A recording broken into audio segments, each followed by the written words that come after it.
We'll guide you through how to create a crew logo in Blox Fruits. If you find this useful, then please consider subscribing and liking the video. You can see at the moment it's just the default one.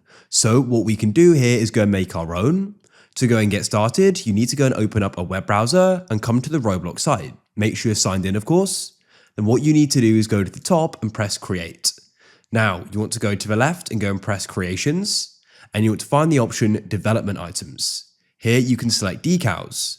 If you want to go and upload your own, we can do that, or in a moment I'll show you how you can browse through existing ones on Roblox. If you have your own, press upload asset and press upload. I want to go and use this one here, give it a name, and you can add a description and press upload. Now wait, here it is here. What I can do is press the three dots in the top right, it's hard to see because of the image, and press open asset details. Here it is, and then what you can do is go and grab the link at the top, or alternatively you can just press store at the top, and you can go and select decals and you can browse through here. For example, I could go and search GuideRealm and select this one here, and I can then go and grab the link at the top. I can then right click it and press copy with it highlighted. Come into the logo link box and then you can press Ctrl V to paste and press enter, and the logo will then be set to it. That's it.